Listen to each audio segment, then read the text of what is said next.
Welcome to Sunday Sunday. என்னுடைய வாழ்க்கையில் 2 ஃப்ரெண்ட்ஸுக்கு நடந்த 2 சம்பவம் சொல்கிறேன்.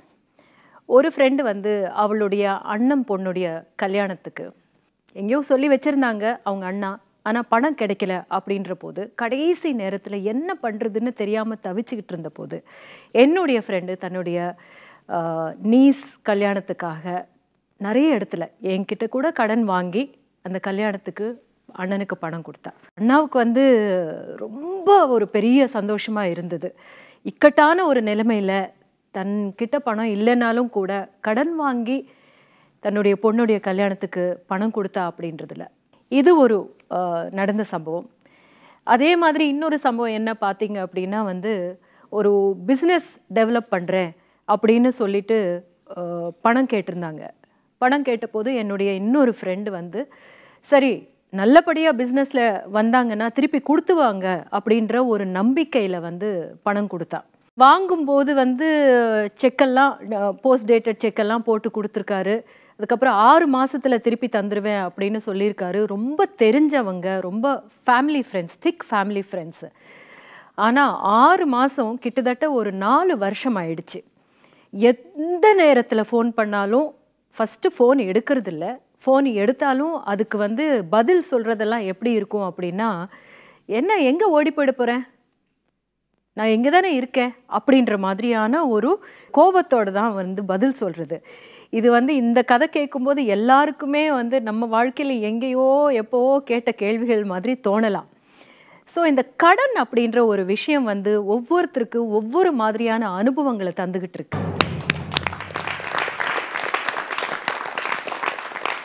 ஸோ கடன் வாங்காத வாழ்க்கை அப்படின்றது இல்லவே இல்லை அப்படின்னு நான் நினைக்கிறேன். ஏதோ ஒரு நேரத்தில் ஏதோ ஒரு மாதிரி ஏதோ ஒரு சின்னதோ பெருசாகவோ தொகையை வந்து நம்ம கடனாக வாங்கியிருப்போம், அது திருப்பி கொடுத்துருப்போம், கொடுக்க முடியாமல் தவிச்சிருப்போம். இந்த மாதிரியான விஷயங்கள் எல்லாம் நம்ம இன்னைக்கு பேச போகிறோம். கடன் வாங்கிறது நல்லதா கெட்டதா அப்படின்றத பற்றி பேச போகிறோம்.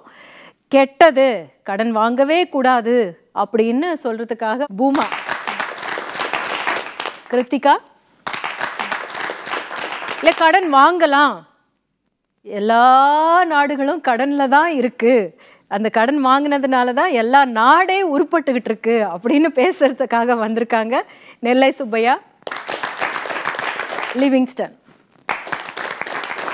இந்த பக்கம் இருக்கிறவங்க எல்லாருமே வந்து கடன் வாங்கக்கூடாது ஏன்னா பாதிக்கப்பட்டவங்க அப்படின்னு பேசுறதுக்காக வந்திருக்காங்க.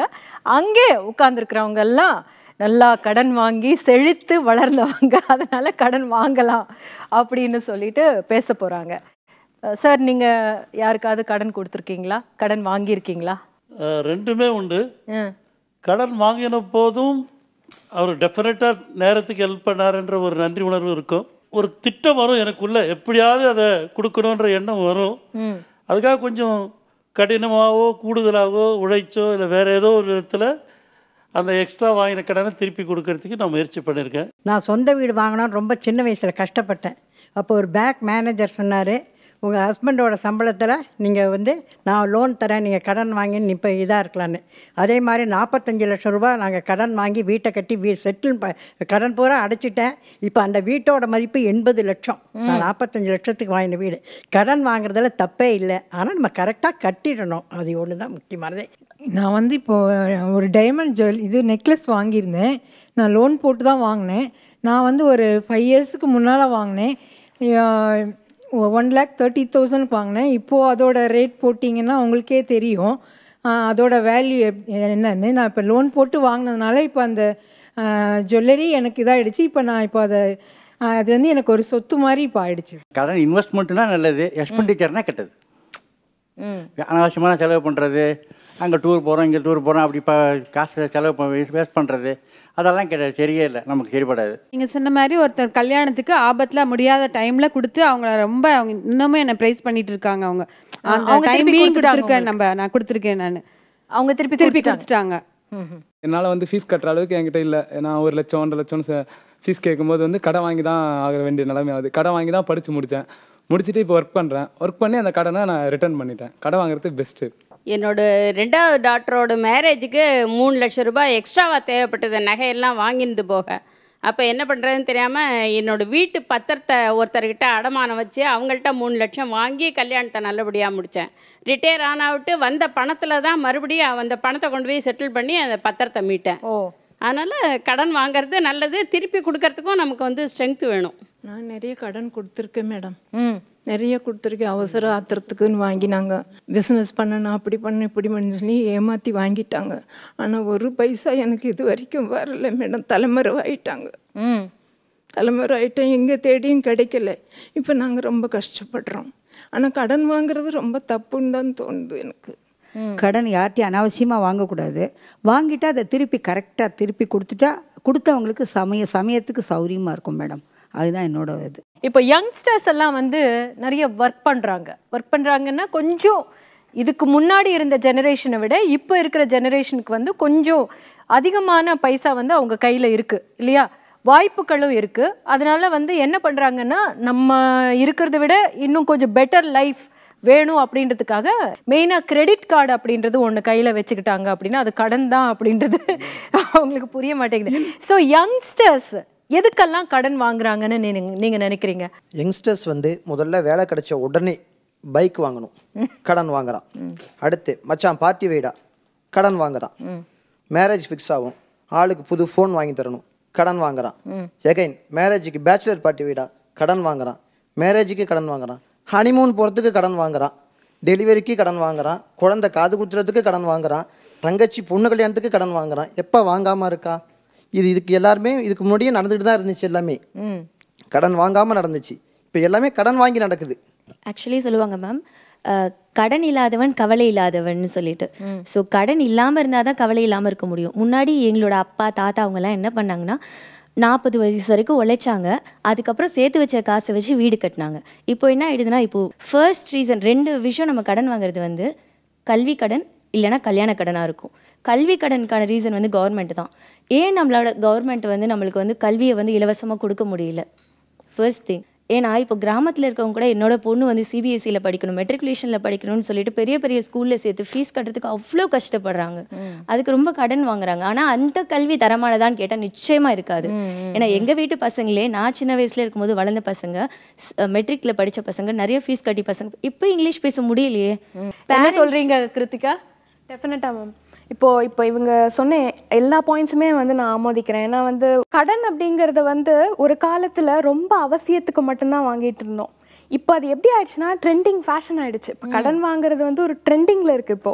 ஸோ இப்போ அவசியத்துக்கு கடன் வாங்கின காலமெல்லாம் போய் இப்போ ஆடம்பரத்திற்காக கடன் வாங்கும் அளவுக்கு இந்த ஜென்ரேஷன் வந்து இருக்குன்னு சொல்லுவோம். நம்மளுடைய ஆன்சஸ்டர்ஸாக இருக்கட்டும், இல்லை நம்மளுடைய இமீடியட் அப்பா அம்மா ஜென்ரேஷனாகவே இருக்கட்டும், 40-50 வயசுல தான் அந்த செட்டில்மெண்ட்டுங்கிற நிறைவு அவங்களுக்கு இருக்கும். அது வரைக்கும் லைஃப் என்ஜாய் பண்ணிட்டு இருந்தாங்க.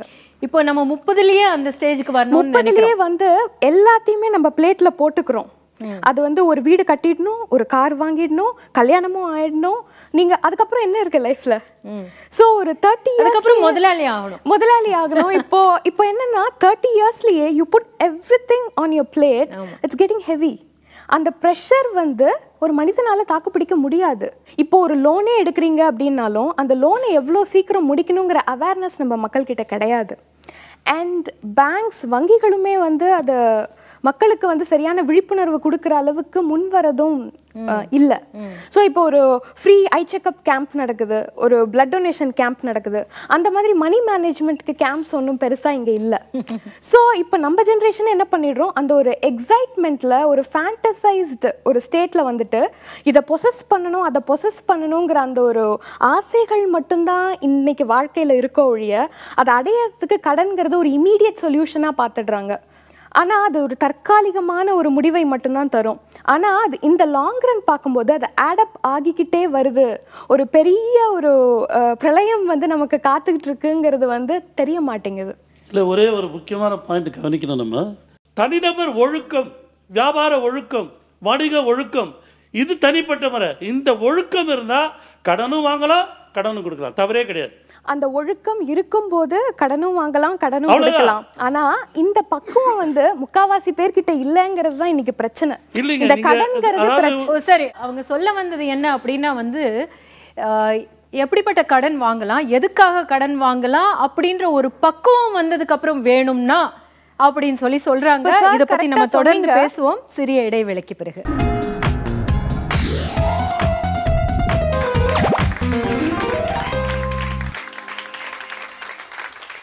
Welcome back to Sunday.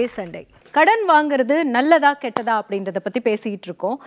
எத்தனையோ பேர் எத்தனையோ விதமாக முன்னேறுவதற்கு நாங்கள் கடன் வாங்கி கரெக்டாக கட்டி அது கரெக்டாக திட்டம் போட்டு கட்டியிருக்கோம் அப்படின்னு சொல்கிறாங்க.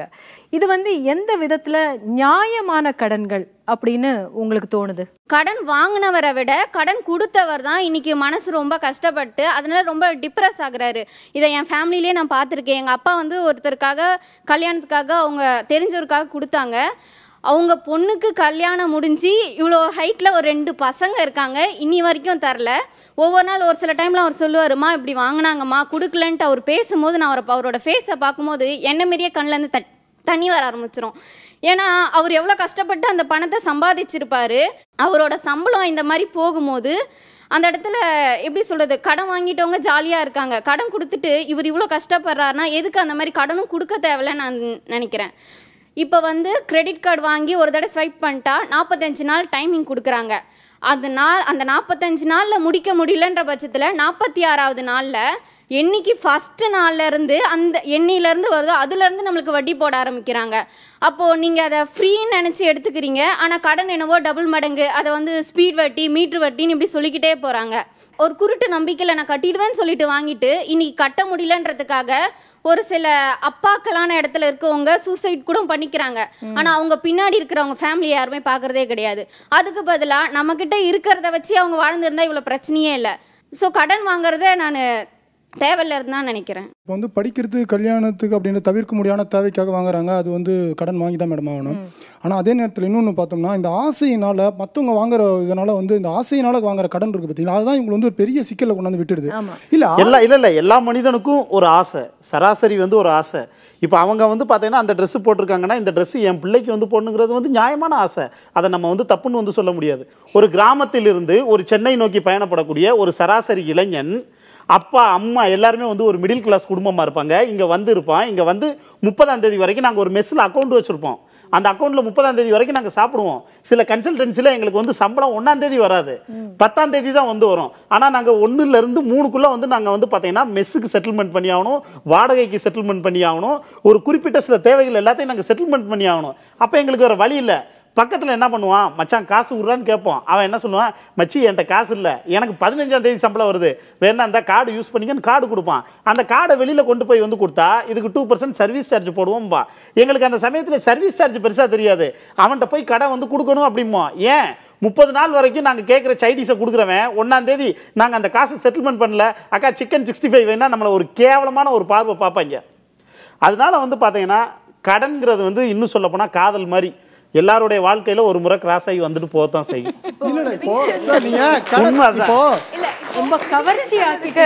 ஒரு கருத்து என்கிட்ட இருக்கு. இப்ப இவர் சொன்ன எல்லாமே பாத்தீங்கன்னா correct.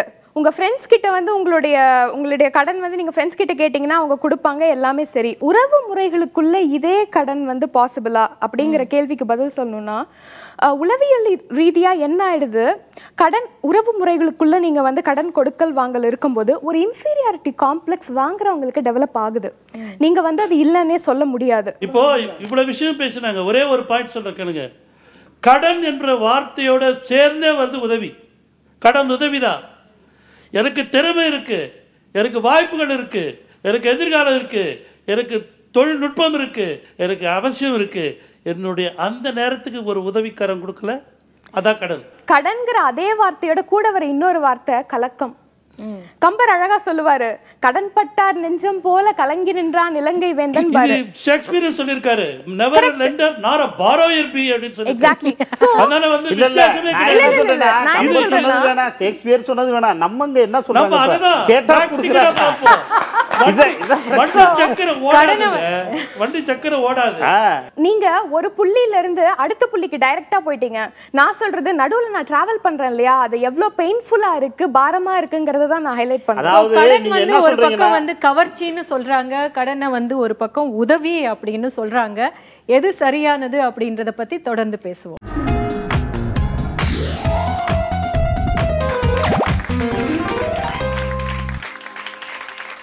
Welcome back to Sunday. கடன் வாங்கலாமா வேணாமா அப்படின்றத பற்றி பேசிக்கிட்டு இருக்கோம். கடன் என்பது வந்து வாழ்க்கைக்கு சில நேரத்தில் நம்ம வேண்டவே வேண்டாம் அப்படின்னு நினச்சாலும் கூட வந்து சில கட்டங்கள் இருக்குது. திடீர்னு யாருக்காவது நம்மளுடைய ஃபேமிலியில் உடம்பு சரியில்லாமல் போயிடும். திடீர்னு நம்ம எதிர்பார்க்காத ஒரு செலவு வரும். அப்படி ஒரு செலவு வரும்போது வேறு வழியே இருக்காது இல்லையா? அப்படின்னு வரும்போது கடன் வேண்டாம் வாங்கக்கூடாது அப்படின்னு எப்படி சொல்லுவீங்க? இப்போது நம்மளுக்கு தெரியும் நம்மளுக்கு எவ்வளோ தூரம் நம்ம வந்து ஒரு மெடிக்கல் எக்ஸ்பென்சஸை வந்து நம்மளால் ஃபேஸ் பண்ண முடியும்னு சொல்லிட்டு. முடியாத பட்சத்துக்கு நம்ம கவர்மெண்ட் ஹாஸ்பிட்டல் தான் போகணும். ஏன்னா இப்போ நம்ம ஃபேமிலியில் ஒரு பேக் போனாக ஒருத்தர் இருக்கிறாரு, அவருக்கு உடம்பு சரியில்லை, அவருக்காக நம்ம கடன் வாங்குறோன்னா டெஃபினட்டாக நம்மளால் முடியுமான்னு தெரியாது, திருப்பி அந்த கடனை கட்ட முடியுமான்னு தெரியாது. கவர்மெண்ட் ஹாஸ்பிட்டலில் இப்போ நம்மளோட ஊரில் நல்ல ஃபெசிலிட்டிஸ் இருக்குது, ரொம்ப நல்ல டாக்டர்ஸ் இருக்கிறாங்க. ஏன்னா நாங்களும் போயிருக்கிறோம் கவர்மெண்ட் ஹாஸ்பிட்டல்ஸ்க்கு, நாங்களும் ட்ரீட்மெண்ட் எடுத்துருக்கிறோம். So correct. டெஃபினட்டாக சில விஷயத்துக்கெல்லாம் வந்து கவர்மெண்ட் ஹாஸ்பிட்டல் ரொம்ப கரெக்ட். எங்க தங்கச்சியே வந்து குறப்பிரசவத்தில் லைக் இன்னும் பேபி பிறந்தது 6.5 7th மந்த்தில். அது கவர்மெண்ட் ஹாஸ்பிட்டலில் தான் கரெக்டாக பார்த்துக்குவாங்க அப்படின்னு சொல்லிட்டு எக்மோர் ஹாஸ்பிட்டலில் தான் வச்சுக்கிட்டு பார்த்துக்கிட்டாங்க. ஸோ அந்த மாதிரியான விஷயங்கள் எல்லாம் கவர்மெண்ட் ஹாஸ்பிட்டல்ஸ் கரெக்டாக செயல்படுறாங்க. மேடம் உயிர் போடுற நிலைமையில இருக்குது, அதை காப்பாற்றின உயிர் தான் நம்மளுக்கு முக்கியம். வந்து அந்த டைம்ல வந்து நம்மளுக்கு காசு முக்கியம், நம்ம பார்க்க மாட்டோம். அப்போ கடன் வாங்குற நம்மளுக்கு பேக்ரவுண்ட் இருந்ததுனாக்கா நம்ம வாங்குற தப்பு கிடையாது. இப்போ பணக்காரங்க நீங்கள் சொல்கிற மாதிரி கையில் காசு இருக்கிறவங்க நேர ப்ரைவேட் ஹாஸ்பிட்டலில் பெரிய ஹாஸ்பிட்டல் போப்பான்னு சொல்லி போடலாம். ரொம்ப மிடிலும் கீழே இருக்கிறவங்களுக்கு ஒரு ஆக்சிடென்ட் ஆச்சுன்னா முதல்ல கூப்பிடுறது கவர்மெண்ட்டோடைய ஆம்புலன்ஸ் தான் கூப்பிடுவாங்க. அவங்க போகும்போதே என்ன சொல்லுவாங்க, அவங்களுக்கு தெரியும் எனக்கு இவ்வளோதான் பசக்தி, நீ கவர்மெண்ட் ஹாஸ்பிட்டல் இப்போ அவங்களுடைய தகுதிக்கான தான் அந்த ஹாஸ்பிட்டலில் வந்து அவங்க எடுப்பாங்களே ஒழிய அவங்க எடுக்கும்போதே பெரிய ஹாஸ்பிட்டல் போப்பா அப்படின்னு சொல்ல மாட்டாங்க. இந்தியாவை பொறுத்த வரைக்கும் 3 பக்கமும் கடல், 4 பக்கமும் கடன். அப்படி கடன் வாங்குற நாடாக தான் இந்தியா இருந்துச்சு. மூதறிஞர் ராஜாஜி அவர்கள் முதலமைச்சராக இருந்தப்ப ஒரு பத்திரிகை நிருபர் கேட்குறார், உலக வரைபடத்தில் குடமுலா அப்படின்னு ஒரு நாடு உண்டா அப்படின்னு கேட்குறார். ராஜாஜி சொல்கிறார் சத்தியமாக கிடையாது அப்படிங்கிறார். எப்படி இவ்வளோ உறுதியாக சொல்கிறீங்க? அப்படி ஒரு நாடு இருந்தால் அந்த நாட்டிலையும் இந்தியா கடன் வாங்கியிருக்கும்லா அப்படின்னாரு. அப்போ கடன் வாங்குற நாடாக இருந்த இந்தியாவில் டாலர் தேசத்தோட தளபதி பாராக் ஒபாமா பாராளுமன்றத்தில் வந்து என் நாட்டு இளைஞர்களுக்கு வேலை வாய்ப்பை உருவாக்குவதற்கான ஒப்பந்தத்தை இந்திய மண்ணில் போட்டுட்டு போறேன்னு சொல்றாருன்னா இந்தியா இந்த அளவுக்கு வல்லரசா உயர்ந்திருக்குன்னா கடன் வாங்கின நாடா இருந்தனால தான் இன்னைக்கு கடன் கொடுக்குற நாடா மாறி. பால் பாக்கி, மளிகை பாக்கி, வாடகை பாக்கி, வட்டி பாக்கின்னு அந்த பாக்கி இந்த பாக்கின்னு பாக்கி கட்டுக்கிட்டு இருக்கிற அந்த நடுத்தர வர்க்கத்தை ஒரு பாக்கியசாலிகளா மாத்தணுங்கிறதுக்காகத்தான் இன்னைக்கு யங்ஸ்டர்ஸே நிறைய பேர் கடன் வாங்குறேன். எங்க குடும்பத்தில் நான் தான் முதல் ஜெனரேஷன் சென்னைக்கு வந்திருக்கேன். நான் இந்த நேரத்தில் வீடு வாங்கினாதான் உண்டு, அடுத்த தலைமுறையில் வாங்கினா திண்டிவனம் சென்னைக்கு மிக அருகில் இப்ப விளம்பரம் போடுறானே அதே மாதிரி திருநெல்வேலி சென்னைக்கு மிக அருகில் போட்டுருவான். அந்த அளவுக்கு இடமே வாங்க முடியாது. இன்னைக்கு நான் சென்னையில ஒரு நிமிஷம் சார் முடிச்சுக்கிறேன். சென்னையில் இன்னைக்கு நான் சொந்தமா வீடு வாங்கியிருக்கிறேன், சொந்தமா இடம் வாங்கியிருக்கிறேன். அந்த சந்தோஷத்தை முதல் நாளே நான் அனுபவிக்கிறேனா இல்லையா? அதாவது ஒருத்தருக்காக எமர்ஜென்சில ஒருத்தங்க கடன் வாங்குறாங்கன்னு வைங்களேன், அதுக்கப்புறம் மறுபடியும் அவர் வந்து அந்த கடனை அடைக்கணும் அவசியம் கிடையாதுங்க. ஒரு இன்ஜின்னா 10 பெட்டி இழுக்கும்னா 10 பெட்டி தான் அது இழுக்கும். அதுக்கு மேல 4 பெட்டி இழுக்குன்னா அடுத்த இன்ஜின் மாட்டினாதான் அந்த பெட்டி இழுக்க முடியும். அதே மாதிரி அப்பாக்காக அம்மா கடன் வாங்கியிருக்காங்கன்னா அடுத்த இன்ஜினா பையன் பொறுப்பிட்டு வருவாங்கிற நம்பிக்கையில தான் ஒவ்வொரு பேரண்ட்டும் எமர்ஜென்சில கடன் வாங்குறாங்க. இப்போ இருக்கிற ஓல்டேஜ் ஹோமை பார்த்தா பையங்க அடைப்பாங்களா சார்? எதை நம்பி சார் நாங்க வாங்க முடியும்? அதாவதுமா உங்களை நான் வந்து உண்மையிலே மதிக்கிறேன். நீ வாங்கின கடனை நான் எப்படி அடைப்பேன்னு கேட்பான். இல்ல இல்ல அவ அந்த தம்பி சொன்னார் பாத்தீங்களா? இல்ல அந்த தம்பி சொன்னாரு கடன் வாங்கி நான் படிச்சேன்னாரு. அவர் கடனேன்னு படிக்கல, கடன் வாங்கி படிச்சேன்னாரு. புரியுதுங்களா? உங்க தலைமுறை எப்படி தெரியுமாமா? சேமிச்சதை வச்சு வாழ்ந்தீங்க. அது நேற்றைய தலைமுறை. இன்னைக்கு இருக்கிற தலைமுறை 2ஆ பிரிக்கலாம். சேமிக்காமே வாழ்றது ஒரு தலைமுறை, இன்னொன்னு வாழாமலே சேமிக்கிறது ஒரு தலைமுறை. உண்மைதான், சேர்த்து சேர்த்து வைக்கிறானே தவிர அனுபவிக்கிறது இல்ல. சில பேர் சேர்க்காம என்ன செய்யறான், வாழ்ந்துட்டு போறான். 2 பேருக்கு எது தேவையா இருக்குன்னா கடன் கண்டிப்பா தேவை. அது இல்லாம 2 பேரும் இந்த காலத்தை வாழ முடியாது. பசங்களுக்கு சுபையா சார் வந்து நீங்களே பதில் சொல்லிட்டீங்க இந்த கேள்விக்கு. இப்போ நீங்க சேமிச்சு சேமிச்சு வாழ்றது வந்து ஒருத்தவங்க சிலர் வந்து வாழாமலே சேமிக்கிறாங்க. எமர்ஜென்சிக்கு தேவைப்படும் தாங்க நாங்க சேமிக்கிறோம், கடன் வாங்க கூடாது அந்த இடத்துலங்கிறதுனால தான் நாங்க வந்து சேமிக்கிறோம். இப்போ வந்து நான் சொல்றேன் மேடம், இப்ப 40 லட்சம் ரூபாய் என்கிட்ட இருக்கு. இந்த கால்குலேஷன் நல்லா கவனிங்க. இந்த 40 லட்ச ரூபாய் வச்சு நான் ஒரு 40 லட்ச ரூபாய் வீடு வாங்குறேன்னு வைங்களேன், அது புத்திசாலித்தனம் கிடையாது. இதே 40 லட்ச ரூபாய் நான் பேங்க்ல பிக்சடா போட்டு மாச வட்டியே எனக்கு ஒரு 35,000 வருது, அது இஎம்ஐயா கட்டுற மாதிரி நான் ஒரு வீடு புக் பண்றேன்னு வைங்களேன், 15 வருஷம் கழிச்சு எனக்கு அந்த வீடு சொந்தமாயிரும், அந்த 30 லட்ச ரூபா வீடு 70 லட்சமா இருக்கும். அதே நேரத்தில் எனக்கு ஏதாவது அவசர செலவு வந்தா அந்த 30 லட்சத்தை 5, 3, 2 பிரிச்சு போட்டேன்னா அந்த வருஷத்துக்கு தகுந்த மாதிரி நாங்க நினைச்சு போறோம், அதை எடுத்துக்க போறோம். நான் வாடகை வீட்டில் இருக்க வேண்டாம், சொந்த வீடு, உடனே கிரகப்பிரவேசம், எல்லாரும் மத்தியிலே நம்ம ஒரு பெருமை சொல்றேன். நான் வீடு வாங்கிட்டு பெருமையா சொல்றேன், ஏன்னா ஒரு நிகழ்ச்சியில விளம்பரம் வேணும் இல்லையா? Sir okay sir, okay sir, நீங்க சொல்றது அக்ரி. நீங்க 30 லட்ச ரூபா வச்சுட்டு எதுக்கு நீங்க போய் லோன் வாங்குறீங்க சார்? அங்க 30 லட்ச ரூபா பணம் இருக்கு, வீடு வாங்குறீங்க. அதே மாதிரி யாராவது வாங்குறாங்களா? அப்போ ஒரே ஒரு சதவீதம் வாங்குவாங்க, மற்ற எல்லாம் 30 லட்சத்துல வீட்டோட மதிப்பு 35 லட்சமா போட்டு கிரேவ் பேஸ்டுக்கும் சேர்த்து தான் சார் அவன் வந்து வாங்குறான். இப்ப இல்ல, அவர் வந்து ரொம்ப இம்பார்ட்டண்டான ஒரு விஷயத்த சுட்டி காட்டினாரு. நம்மளுடைய இதுக்கு முந்தி இருந்த ஜெனரேஷன் வந்து சேமிக்கத்தான் செஞ்சாங்க, வாழவே இல்லை அப்படின்றது ரொம்ப முக்கியமான ஒரு விஷயம். அது உண்மையும் கூட. நம்ம ஜென்ரேஷன் வந்து நம்ம வாழவும் செய்கிறோம், சேமிக்கவும் செஞ்சோம். இந்த அடுத்த ஜென்ரேஷன் போகிற போக்கு தான் அப்படின்றது தான் வந்து நம்ம என்ன அப்படின்ற அந்த போக்கை நம்ம தொடர்ந்து பேசுவோம் சிறிய இடைவேளைக்கு பிறகு.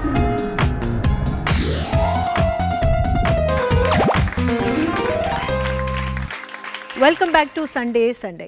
கடன் வாங்குறது நல்லதா கெட்டதா அப்படின்றத பற்றி பேசிகிட்டு இருக்கோம். இப்போ கடன் வாங்குறத பற்றி பேசிகிட்டு இருந்தோம் இவ்வளோ நேரம். கடன் கொடுக்குறவங்களுடைய கஷ்டங்களை பற்றி கொஞ்சம் பேசணும்னு நான் நினைக்கிறேன். சார், நீங்கள் கடன் கொடுத்து கஷ்டப்பட்டவங்க இல்லை சந்தோஷப்படுறவங்க அப்படின்னு சொல்லுங்கம்மா. நீங்கள் முதலையே சொன்னீங்க, பட் இன்னும் கொஞ்சம் விரிவாக சொல்லுங்கள். இருந்தாலும் ரொம்ப கடன் கொடுத்துட்டு ஏமாந்தவங்க என்னோட குடும்பம் மேடம். என்ன தைரியத்தில் கொடுத்தீங்க அப்போ? அது என்னோட ஹஸ்பண்ட் கொடுத்தாரு.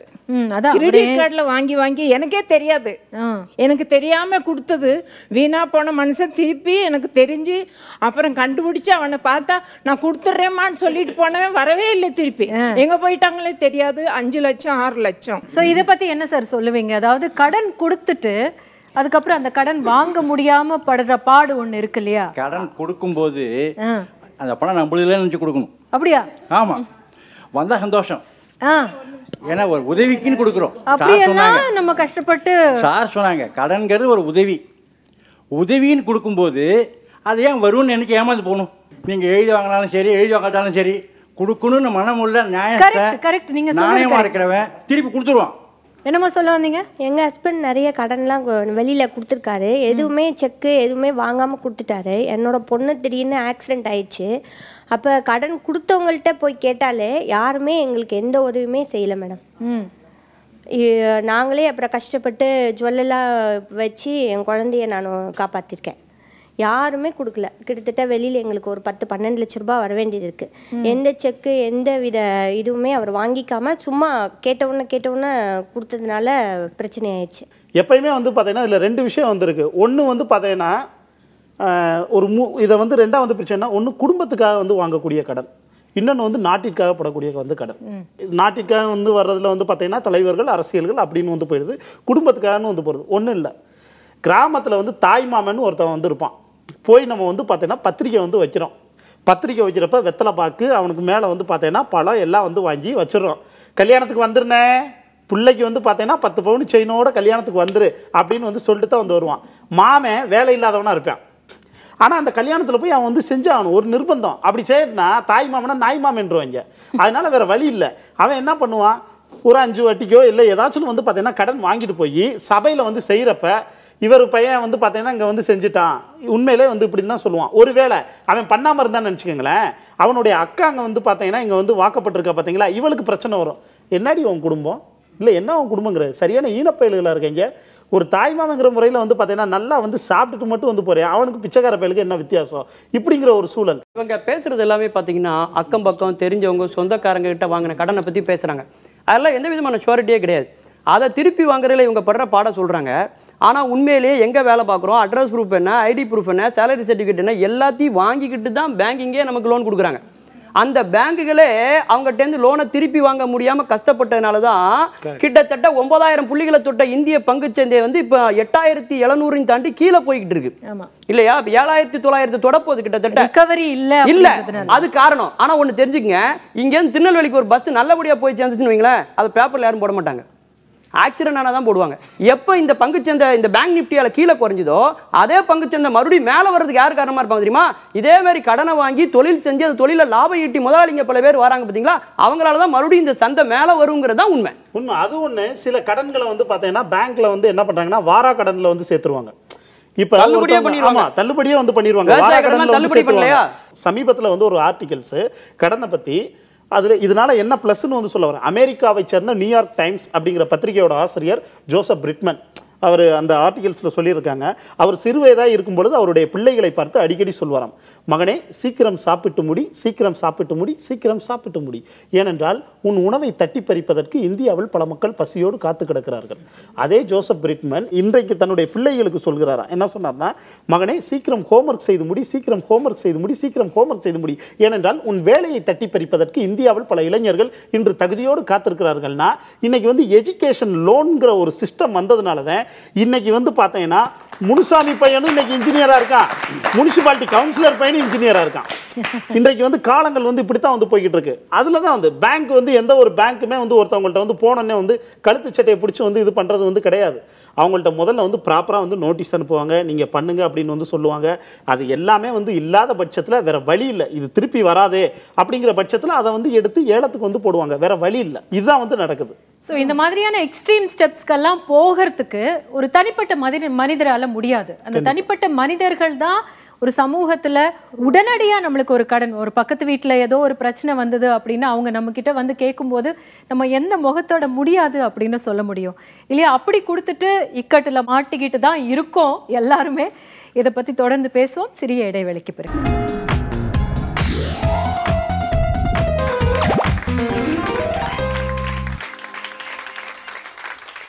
Welcome back to Sunday.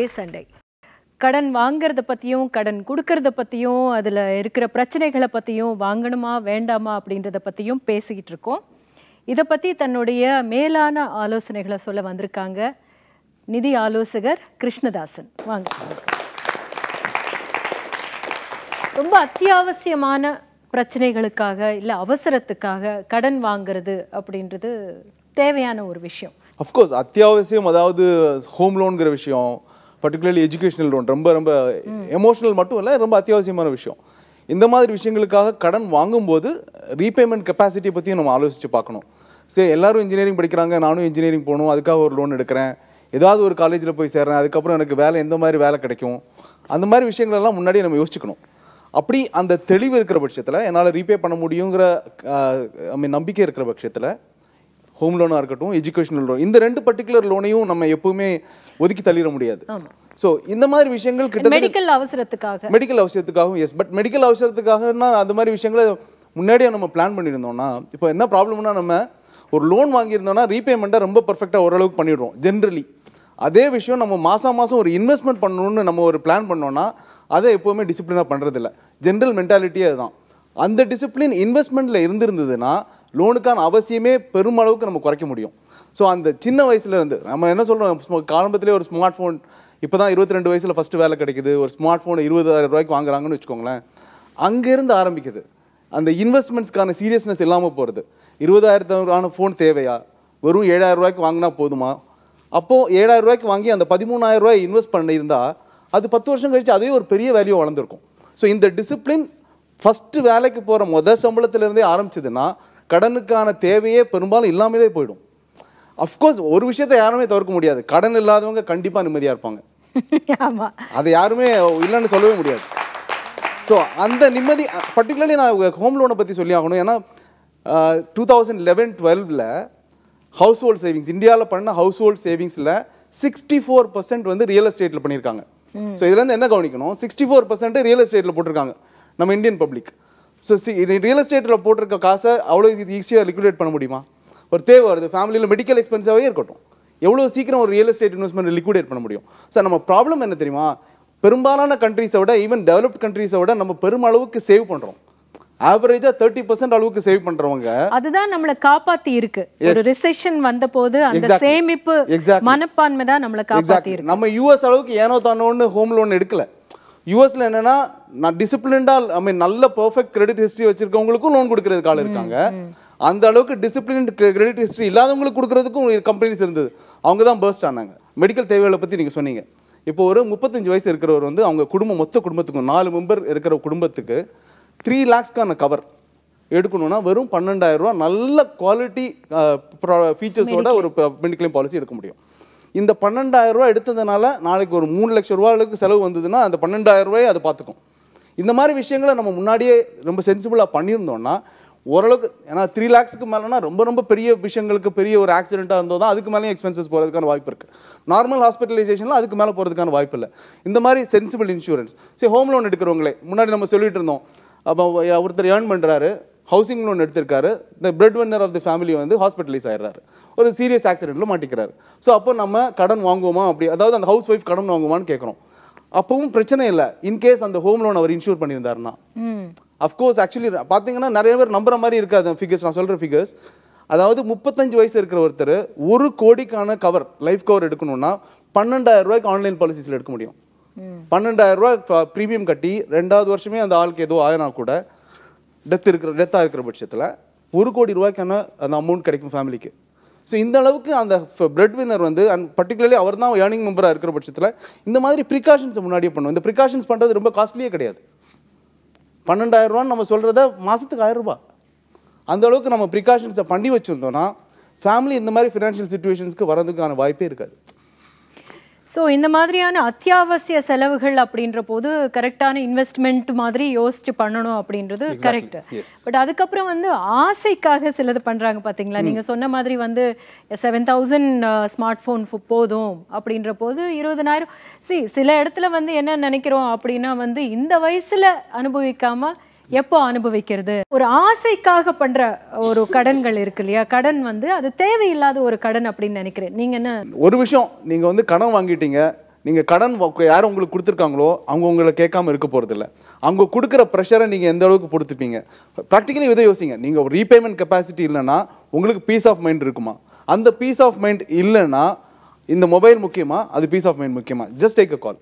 சிலவங்க இருப்பாங்க, எவ்வளோ பேரும் எவ்வளோதான் வந்து கடன் கொடுத்தவங்க வந்து கேட்டாலும் நான் ஈஸியாக அதை எடுத்துகிட்டு நமக்கு ஒரு காதில் வாங்கிட்டு இன்னொரு காதில் விடுறவங்க இருப்பாங்க. அப்படி இருக்கிறவங்களுக்கு may not be a problem. But அவங்களும் it will not be only பேச்சளவில் இருக்காது. ஸோ எல்லாத்துலேயுமே வந்து கூட்டி கழித்து பார்த்தோம் அப்படின்னா வந்து இந்த கடனில் மட்டும்தான் அப்படி சொல்ல முடியும். கூட்டி கழித்து பார்த்தோம் அப்படின்னா வந்து நம்ம இப்போ நிறைய விஷயங்களை ரொம்ப ஃபாஸ்ட்டாக அனுபவிக்கணும் அப்படின்னு நினைக்கிறோம். அது நல்லது தான். ஆனால் அது எதை வச்சு அனுபவிக்கிறோம் அப்படின்றதுல ரொம்ப கிளியராக இருக்கணும். ஸோ நிம்மதியாகவும் இருக்க பழகிக்கணும், ஆனால் இன்டெலிஜென்ட்டாகவும் இருக்க பழகிக்கணும். அதனால் நம்மளால் திருப்பி தர முடியும் அப்படின்னு நினைக்கும் போது மட்டும்தான் கடன் வாங்குவோம். அந்த வாங்கின கடனை கரெக்டாக சொன்னபடியாக திருப்பி கொடுத்துருவோம். அப்போ தான் வந்து நம்ம நிம்மதியான ஒரு வாழ்க்கையை நம்ம வாழ முடியும். நிம்மதியாக வாழறதுக்கு தான் கடனே வாங்குகிறோம் தவிர நிம்மதியை தொலைக்கிறதுக்கு இல்லை அப்படின்றத நம்ம புரிஞ்சுக்கிட்டோம்னா ரொம்ப சந்தோஷமாக இருக்கலாம். அடுத்த வாரம் இன்னொரு நல்ல டாபிக்கோடு சந்திக்கிறேன். அன்புடன் ரோஹிணி.